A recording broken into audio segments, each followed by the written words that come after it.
Love this podcast? Support it and sponsor today. Simply head to ozcastnetwork.com for details.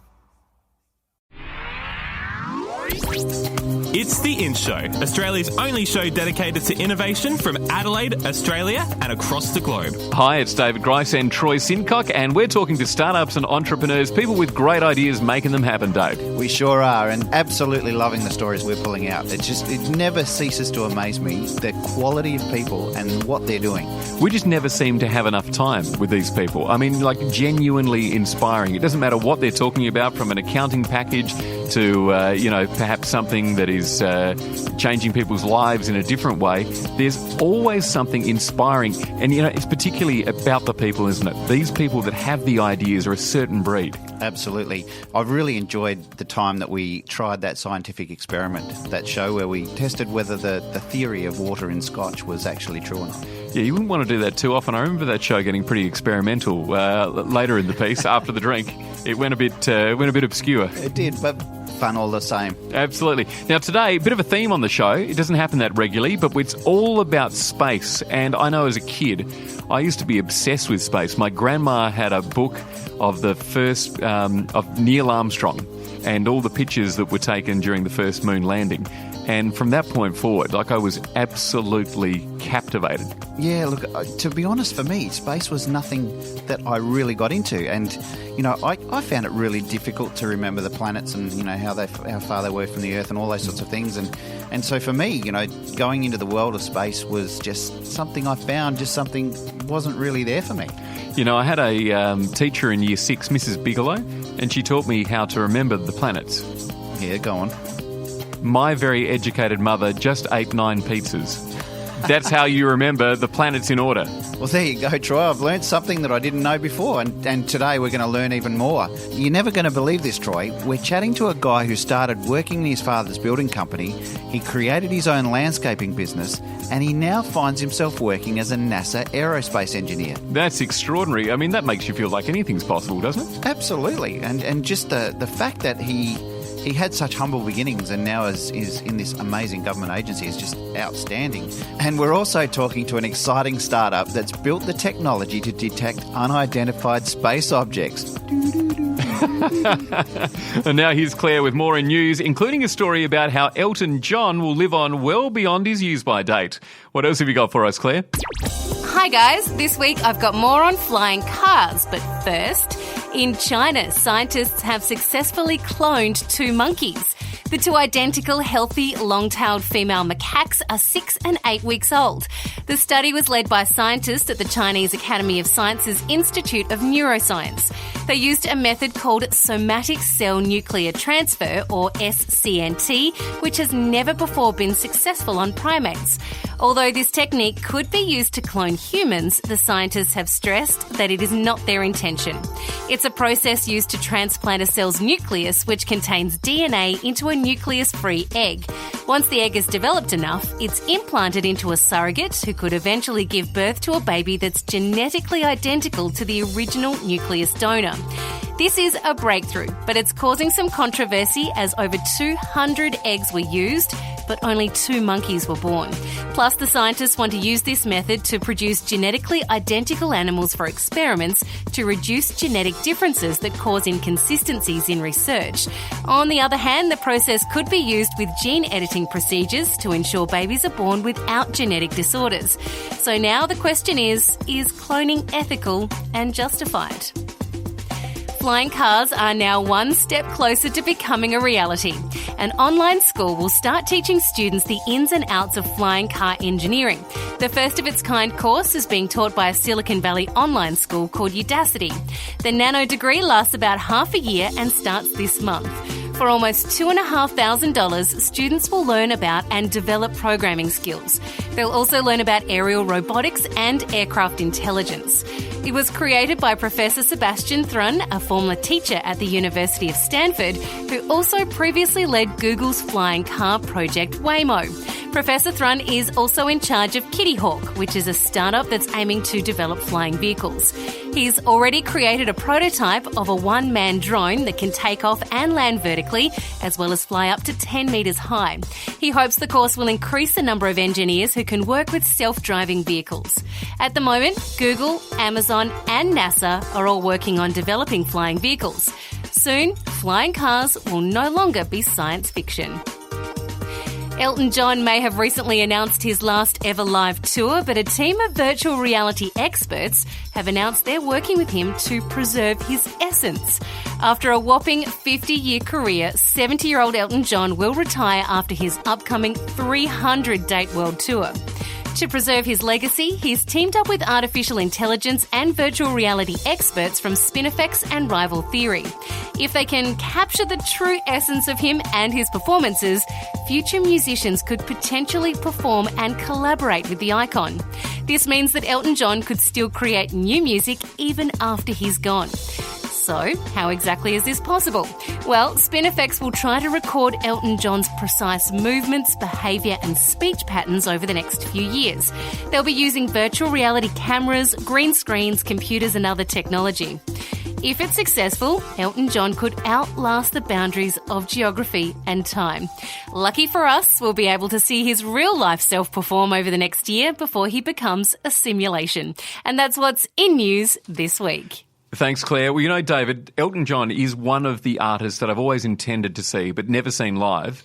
And now I kind of feel like I don't even need to see his last 300-day tour. I can just kick back, wait another 20 years and just see him whenever I like. Yeah, this is true. I mean, honestly, though, what is this showing us about where entertainment is going? You know, in terms of just how they're embracing technology and able to use it in completely different and new ways, especially someone who's really at the end of their playing career. It just gives so much more longevity. Imagine if this was around for the Beatles or, you know, any of those bands that don't exist anymore. And I wonder if the technology will exist to bring them back from the dead, so to speak. Well, you never know. I remember a few years ago, you know, just talking about holographic images, and they were talking about a Beatles tour with Paul and Ringo and having holograms of John and George on the stage. So it would appear like you had the whole band there, but it was basically those two, you know, reincarnated through a hologram. Yeah, that would be amazing, particularly if you're a fan and, you know, later on in life.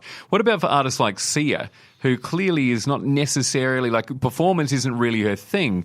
So I wonder whether she would then be able to, you know, do performances behind the scenes that were filmed and then taken to the stage in front of people. Exactly. And that brings into the whole conversation then the virtual ticketing and being able to actually buy concert tickets to concerts that are actually not concerts. Yeah. David Grice and Troy Sincock, we're talking innovation on The In Show. You can check us out at theinshow.online Facebook and follow The In Show on Twitter. Coming up, we speak to a guy who started as a builder, then became a landscaper, and now he's a NASA aerospace engineer. It's all about innovation. The In Show. Hi, I'm Flavia Tatarandini from Fleet Space, and you are with Troy and David on The In Show. It's David Grice and Troy Sincock on The In Show. You can subscribe to iTunes and listen to The In Show podcasts and follow us on Facebook and Twitter. Shortly, we're going to catch up with a builder come NASA engineer. But, David, you caught up with another guy that's working in the space area. Yeah, I did. I went down to the Adelaide University's Think Lab and caught up with Matt Tetlow from Innovore Technologies. Now, this is a company who designs and integrates small satellites. They provide turnkey development services. And I asked him about the satellites they're building. Okay, so the satellite, we're building just cube satellites, and we have a completely different architecture to sort of run-of-the-middle, the standard ones that you buy off the shelf at the moment. So we use a lot of standard components, off-the-shelf components, when we launched our QB50 satellite, and that didn't go so well for us, and likely, well, obviously you don't know for sure, but it's likely that it was one of the off-the-shelf systems that we bought that let us down. Right. And as a result, we decided that it was kind of cut the wrong way from our perspective, and we thought we could do this better. So we basically come up with a completely different design, and we are making the power system, the structure, and the pointing system. So our pointing system or attitude control is sort of my area of expertise, as is for a number of the team members. So we basically build the small attitude control system, and in fact we design them here, and they're actually manufactured here in Adelaide. Precision machining is done in Holden Hill by a company called Toolcraft, and Finetech make our PCBs, and we design all the electronics. That's all basically made here in Adelaide. Yeah. So what do the satellites do once they obviously get popped up into orbit? Okay, so at the moment we're working, our main focus is imaging spacecraft, and specifically we're looking at space situational awareness, which is from low Earth orbit looking out and detecting space objects. So we have a linkage grant with the University of Adelaide using novel image processing techniques to extract unidentified objects from an image. So you take an image out, of course it's full of stars, you get rid of all the stars, and then there's a whole lot of noise and all that kind of thing, because these are very, very faint objects. And then based on various principles, you can extract a whole lot of these objects that are not stars and are not noise. And you basically then have an object, and then you can track it, and then you pass that information down to the ground. So, at this time I was here and I was pointing this way and I saw this thing. Yep. And the next second it was there, the next second it was there. And from that kind of information, they can then extract what the orbit of this object is, puts it in a catalogue, and then they basically then work out when they're going to see it again, and then try and see it again, and then confirm that the object is there and what the object might be. And then also looking at characteristics of the object. Does it flash, for example? Is it sometimes brighter than other times, which suggests it might have a long edge and a short edge or something like that. So sort of try to characterise that a little bit.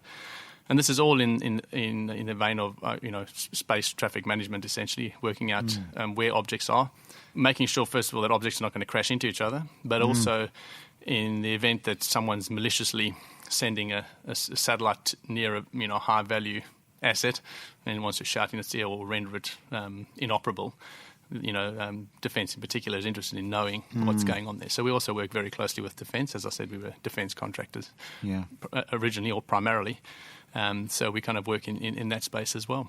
And presumably as well, given where the world is going in terms of, space travel for normal humans that aren't astronauts, I would assume then that this kind of technology will be really valuable for navigating into space with those spacecraft. I mean, there are a number of things that small satellites are particularly good at, and they're particularly useful in a constellation form, as in a swarm of these satellites that can provide, greater coverage or, more survivable type of capability. So around Earth, they got a lot of value. But the same is for the Moon or for Mars, for example. So if you wanted to have some sort of observation system of Mars, you'd send a constellation, and small satellites are an ideal low-cost version of that. So you might send them all together on a rocket and then deploy all of them around, and then you could basically have, high revisit rates of areas of Mars, for example. And of course, that's very valuable, because on Earth, at least there are people all over the place that can take photos locally for you, but of course in Mars there are not. No. So if you want to know all sorts of information about change and those sorts of things, then a constellation of satellites is ideal.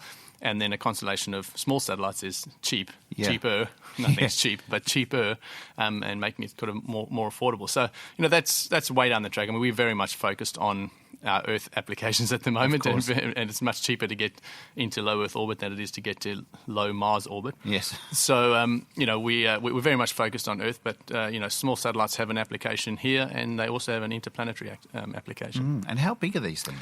So they typically in units of 1 unit is a 10 by 10 by 10 centimetre cube, so just very, very small. Wow. And sort of 2 units is the one that we made before, and now we're making a 3 unit, which is sort of roughly the size of a loaf of bread.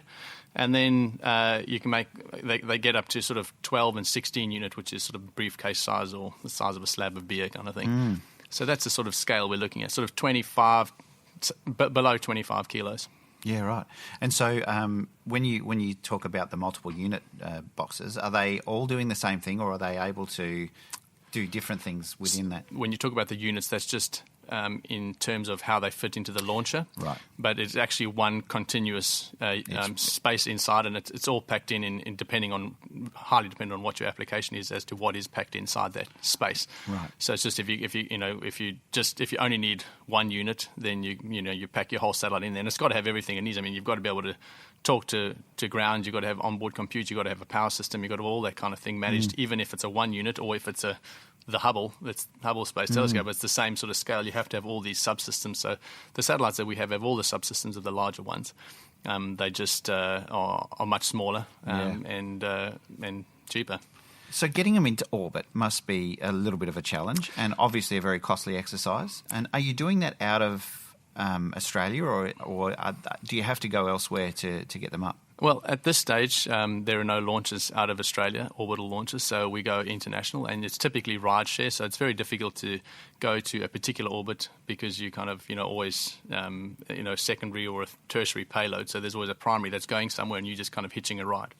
CubeSats are often not put in an ideal orbit for their application. They're just stuck in an orbit, and this is a cost issue. And of course, Australia not having the capability at the moment to do that is, less than ideal. I mean, from the industry's point of view, but also from a strategic point of view. So if defence need a particular imager or communication system or something like that, they're not able to deploy it themselves. If America's busy dealing with some other problem which could arise, then we don't have the ability to do that. And in fact, Australia is very, very well geographically located for launch, because the most common orbit or very, very useful orbit is a polar orbit, sort of sun-synchronous orbits, which are kind of north to south, essentially.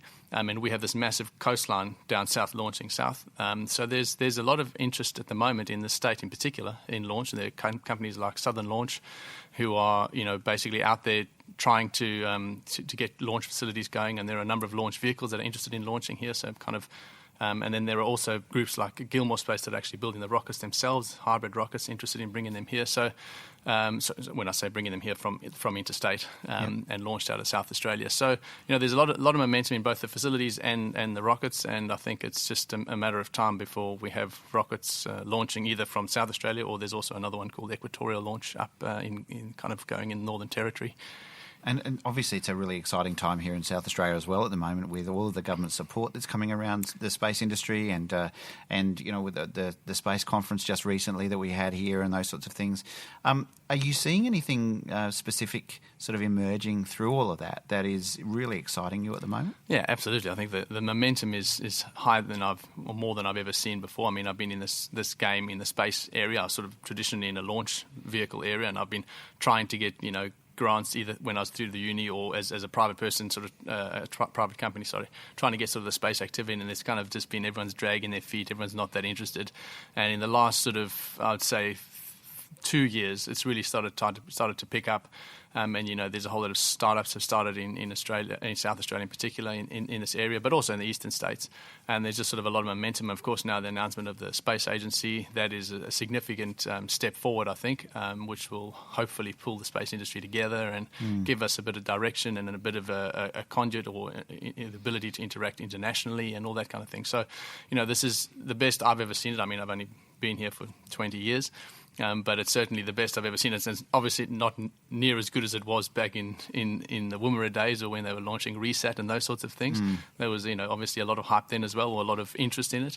And I think this is just a resurgence of it. And then I think we just got to, try and push this forward and make it carry on, basically. It's really, really exciting. And do you have any sort of words of wisdom obviously you've gone on a reasonable journey in this industry. Have you got any words of wisdom for anybody out there that wants to enter into the world of space and that sort of thing? I mean, I've got an 8-year-old boy who just loves flight and all that sort of thing. So he just wants to get in a rocket and go to Mars, So, but So have you got any wisdom that you might be able to impart to somebody that's trying to get into it? Well, I think an ecosystem is so important. You can't just get up and have the space industry and it's just me and I can do everything and I don't want anybody else to be there with you. You basically have to have this ecosystem. So I would strongly encourage everybody who's got an idea, got a passion for it, to give it a go. See where your widget fits in the world, and talk to the people. The industry is very open. It's a fairly tight-knit community. Everybody knows each other, and it's fantastic when you get into it. You kind of have reached across a number of different companies as well, and schools and universities, and we try and engage with schools as well. And obviously, I'm very close to the university, so I strongly encourage you, just give it a go. I mean, you got to have a lot of drive and persistence, because you get knocked back all the time. Just be prepared to get knocked back, and just make sure you're ready for being knocked back, and don't stay sitting down when you do get knocked back. Just stand up again and try again, and eventually it sort of happens. So, and the ecosystem in South Australia at the moment, how would you describe it? Is it a healthy one? Is it growing? Well, I mean, I think we're in such a great position. The state is so supportive of us. We have this fantastic, Defence SA, or now SASIC, which is the South Australian Space Industry centre, I think. Good job. I should know that. And it's a team in the state government that are really, really supportive. And we kind of from the state, Department of State Development, Investment Attraction South Australia, SASIC or Defence SA, those people are sort of out there really pushing the space agenda. I mean, they see the value in the jobs. I mean, the aerospace industry is very good from a jobs point of view. It grows, historically has grown at 3 times GDP worldwide. So, if you can get an industry, it's going to be valuable, right? And they understand that. But they just, going above and beyond basically to get the space industry going. So we have fantastic government support, and Tech NSA or state government gave us support as well, and they've funded other organisations. And there's venture capital coming into the picture now. Defence are also sort of turning around. Instead of always wanting to buy everything off the shelf from the US or Europe, they're now sort of considering whether it can be, how do we grow the innovative high-tech industry in Australia, and that also is just sort of also part of this momentum. So I think at an Adelaide level, at a state level, and at a federal level, there's a lot of support, and I think we're going to go places. And you mentioned before about the manufacturing that you're getting done here in South Australia. Is that a deliberate decision you made as a company that you wanted to make sure it stayed here, or is it because our capabilities here are so much better than everywhere else? I want it to be here. I think there's no reason why it shouldn't be here. We have all the skill base. We have all the technology. I mean, we have no problem finding the people that we want. Okay, they may not have made satellites before, but they come out of with a good foundation in maths and physics or something like that, out of an engineering degree or a science degree, and they basically have all the fundamental skills that you need. And to apply it to space it's not like this huge step. I mean, space is exciting, but it's not special. It's just obeys physics, just like driving a motor car or flying an airplane. It's all the same sort of things. So we have all the people that are educated here. We have the skills here. And then, the precision machining or the manufacturing is here as well. I mean, we make, very complex weapon systems. We make, submarines. We make ships. All the skill base is here. There's absolutely no reason why we shouldn't be doing satellites here as well. So I guess I made a deliberate effort to make sure that only if I couldn't find what I wanted in South Australia, then I'd look elsewhere. But in saying that, there's no reason why you wouldn't. It can be done here, and it is being done here. And it's just it makes sense to have the ecosystem. Like I say, you don't want to just, you can't exist on your own. You have to have everything around you. And the collaborative nature of South Australians in general seems to be something that's really powerful. I think that doesn't really happen in many other places. Yeah, I think so. I think the majority of, as I said, the space ecosystem is quite small, and the majority of us are kind of all trying to work together, sort of find out our own niche and where we kind of fit in. And I think that sort of spirit is what makes an ecosystem grow. So I definitely agree. And we also have, you kind of have the technical arm as well, but you also need the policy arm to, to understand what it means when you launch a satellite, or what the risk is to the country if it crashes into, someone else's satellite, all those sorts of things. And we actually have a very strong legal team here, in fact, at Adelaide Uni, who are very, very well-known internationally. Expertise in in space law and the policy side of things. So we kind of have a very strong technical arm. We have a very collaborative community. We have fantastic skills around us to build whatever we need, and then we have a good understanding of the policy. And again, because it's a tight-knit community, we all know each other, and you can kind of just go and tap on the door and say, "Listen, I've got this problem," and people talk to you. So, we're in a good space at the moment. I just hope it continues. Yeah, absolutely. Look, Matt, thanks so much for sharing your story with us, and we look forward to monitoring your journey over the next few years as you continue to grow and develop your products and services. And thanks so much for joining us on the In Show. No worries. Thank you very much for your interest, and be very happy to have a follow-on at some stage. That was Matt Tetlow from Innovore Technologies on the In Show. Today's show's all about space, and up next, a guy who works for NASA but was once a builder. Download the Phoner app before you head to your next event. Find people easier, market yourself better, and get connected using Phoner. That's spelled PFONR. Phoner. Available in the App Store now. Hi, I'm Mayor Moalen from Sky and Space Global, and you're with Troy and David on the In Show. The In Show. Well, David caught up with Nathanael Miller, who has a background in mechatronics and aerospace engineering. In fact, since 2005, he's designed and integrated test platforms for scientific instruments for NASA's Langley Research Centre. So where'd you catch up, Dave? In fact, we actually caught up in the middle of a park, would you believe? And it was a beautiful sunny day, a bit of breeze blowing, which unfortunately we pick up on the microphones, and unfortunately also it was under a flight path. So, Well, whose idea was that?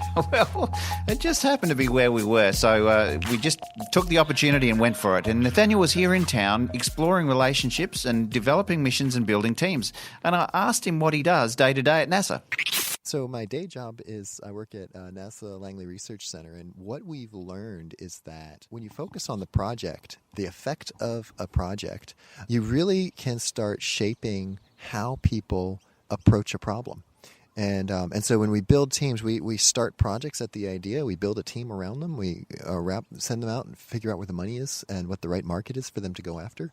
And then we run it out and we call it a build, fly, learn. We just build it, we fly it, and we learn what happened. And we find that when you do that and you do it for the first time, it really changes what people believe is possible. So what got you started on that path? Like, was aerospace something that you wanted to get into as a child? I mean, most people, most boys, I've got an 8-year-old son who just dreams of being involved in aerospace or flying or wants to be a pilot for Emirates Airlines or whatever. Is this something that started for you as a boy? Not hardly. No, I grew up building houses, and one neighbor gave me a lawnmower, and the other one asked me to cut their grass, and I told my dad I couldn't build houses with him anymore because I was making too much money mowing grass. And I made a reasonably absurd amount of money very quickly because all you do is work hard and people pay you. It's the most amazing thing.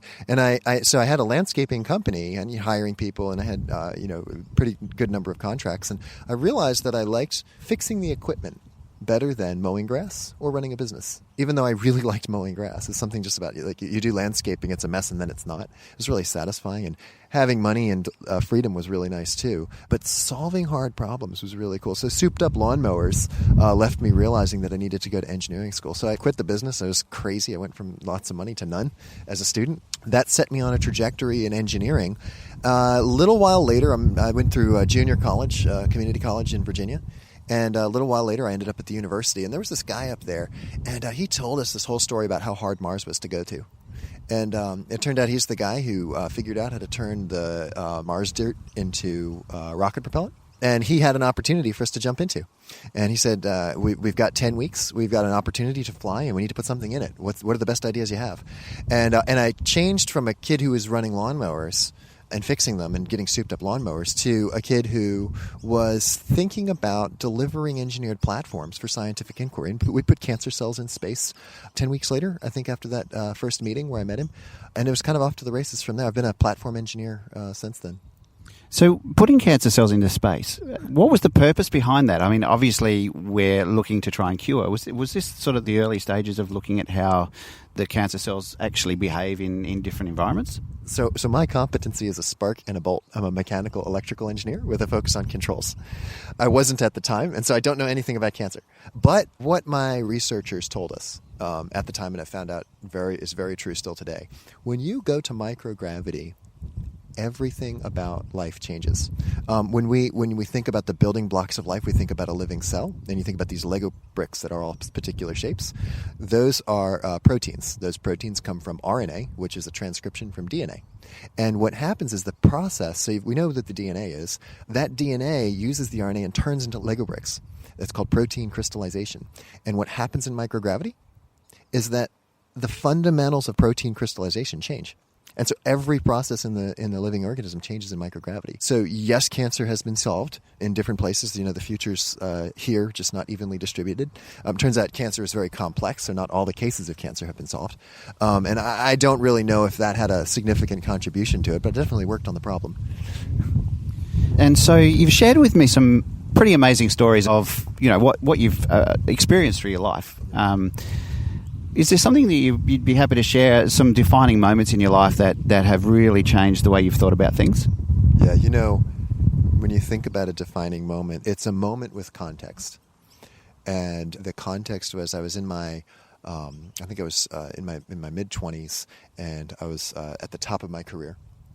And I had asked this really cute girl out to a date, and she was not very interested in me, and she communicated that clearly, and it kind of gave me a reality check. Less than a few months later, I worked on a sounding rocket experiment, and it was a planetary entry, descent, and landing, and we proved it was a controllability and materials experiment. And we went from about, I think it was several thousand miles per hour to 150 miles an hour in 90 seconds, falling from space. And so my job was to put the steering, I call it the steering wheel on the space brakes, and that was that's my day job. It was a little while after that we launched that, and it was a life-changing experience to sit on console and see a piece of engineering work that I had done in a NASA context. I'd done the cancer cells in sounding rockets in university, but this was in a NASA context. I sat on console, and I saw some stuff in me that I was really surprised of. I thought the whole launch was about me. And then I had a near-death incident not too long after that. There was some decisions that I made right in the thick of that moment that showed me something about who I really was and what I really wanted out of life. So kind of that trio of kind of learning who I was relationally, learning who I was career-wise, and then learning who I was fundamentally deep in my life. It left me with this burning desire to spend the rest of my days between when I know I was going to die and the very next thing happened. So yeah, that was a few years ago, and that's led to really just this push to really test the limits of belief. There's so many places where we believe things are a certain way, and testing my belief and the beliefs of others to see if they actually are true. So this is your first time in Australia, or South Australia particularly? When I grew up building houses, we had a good friend. He actually is down here in Australia, John Thairsmith. He's back here in Australia now. And he convinced me that the trees down here had the leaves in the ground and the roots in the air. He said everybody walks around on their hands. And I was maybe 10 or 12 at the time. Australia's been this place of mystery and excitement since. And a lot of those myths have been dispelled. And as I have a lot of Australian colleagues, I've learned a lot to anticipate about Australia. And being here in South Australia and Adelaide, I can just say I haven't disappointed. That's great. So as far as coming into South Australia or Adelaide for the first time, I often wonder the perception that we give as a city to visitors as they arrive. And you've obviously seen also a lot of stuff around the innovation space that's going on here. What particularly has sort of attracted your attention the most in the few days that you've been here? Well, first off, I flew from Washington Dulles through Qatar to Adelaide, and so we're coming the wrong way around from Virginia, and I'll go back across the Pacific, and so kind of like in terms of the other side of the world, and for me, it's my first time actually wrapping the world once and ever. When I came to Australia, Philip drives me down the main drag, and I noticed there's two universities that are in really healthy tension and growing vibrantly. And Philip says, yeah, and this is our business district. This is, we do our business and we set things up here, and the investors are right down the street there. And then here's the House of Government, and here's where our different legislation elements and governance elements sit. And it just really impressed me that you could think of it at one end of the street, take it down to the other end of the street, get money for it, and start it into a business, and then put it into policy on the other side of the street. And it may seem normal for here, but for me, I work in Hampton, Virginia, and Washington, D.C. is a 3.5-hour drive. And we're considered really, really close to our seat of government. We're a little over an hour away from our state capital. And so when you think about, I'll dare to say the free world, and that when I say free world, I want to caveat that. I mean the value system that I'm me, and David, I know that you're you, and we understand that if we respect that, we can do something together. Great, that's great. That ideal system is, some people call it Western civilization, some people call it all sorts of different things, but that value system has a way of deciding things in corporate and in community that requires a level of integration across knowledge, economics, and policy. And when I drove down the city of Adelaide, it was so clear that you actually have the ability here to understand the problem, turn it into an economic proposition, and drive policy that actually makes sense in a very, very tight period of time. And that was really cool to me. That's probably the biggest thing. Besides that, hearing about the art festivals and stuff like that, well, I've got to be down here in March. I'm an artist myself. I do glass and wire. I talked about the vulnerability that I talked about. You're not doing art, and I'll be generous. I don't consider it art until the media can break you. And then you become an artist when you master the media. Yeah. So I'll tell you, I've been broken and I haven't mastered it, but I'm attempting to be an artist. So I'm on this journey as an artist, and just coming down here in March and seeing the scene and all the different arts of the city. I'm really looking forward to that. Yeah, that's great. So through your career, you've obviously been working around technology and innovation and things like that. Is there anything that you're able to share with us that is probably one of the highlights of some of the work that you've done that you're most proud of? I'm most proud of the teams I've built. When you think about technology, when I think about technology, I think about things made up of dirt. And technology is the assembly of different pieces of dirt in different ways. I think of an innovation as I put two things together in a new way, or I make a thing that already exists better. So kind of polishing the dirt. And when you get to software and computers and satellites, it gets a little bit more abstract, but at the essence of it, that's really what it is. And so when I think about technology and technology development, and you ask me what I'm most proud of, it's always for what? Why would you go build something? You know, if I want to take a tree, cut it down, and turn it into timber and make a house, it's because I want to live. I want a different kind of life, right? That's a technology. It's, taking some things that came out of the dirt and turning them into something, right? When I think about the technologies that I've worked on, and I've seen some stuff. I'm relatively early in my career compared to what's out there, and as soon as you see a lot, you realize that you haven't seen anything. And so I really haven't seen anything in some sense, and across all the stuff that I've seen in UAVs, in aviation safety, in planetary science, in microbiology, in robotics, in astrophysics, in planetary exploration, and all these different areas. The thing that really drives my heart and the thing that I'm most proud of is the teams that I've shaped that use technology to achieve a noble goal. That's really, really what I'm most proud of, and the teams that I've worked with to do that. That was Nathanael Miller from NASA, once a builder, then a landscaper, and now wound up dealing with space, David. Unbelievable. What a story. I just can't believe how he could just morph from somebody who was in the building industry, that's where I began, and, now is working on rockets. David, I've always said you've got a big future. If you know an innovator that we should have on the show, drop us a line at theinshow.online. You can check us out on Facebook and Twitter. Next week on The In Show. We're talking to David Pearson from the Don Dunson Foundation, who've relaunched the highly successful Adelaide Thinkers in Residence program, attracting experts from all around the world whose knowledge, skills and creative ideas provide guidance to the community, governments, industry and academics. That's going to be fantastic. Now, Claire's going to come by with more innovation news from all around the world. Check out theinshow.online and subscribe to iTunes. You can listen to the podcast and rate us 5 stars if you like. Well, another inspirational show again this week, Troy. And before we go, we've got Charlie from Age Fitwear talking about how her mother inspired her to innovate. So my mother fell over and broke her back, and we've had a really difficult journey with her. But during that time, I found that she was having trouble getting in and out of her clothes. But she's now a lot better, and she's trying to dress herself. So Age Fitwear was born from a need to provide fitness wear or fitness clothes going off to the gym with mum that she can get in and out of. So each of the articles are specially designed for people that basically have a slight mobility impairment.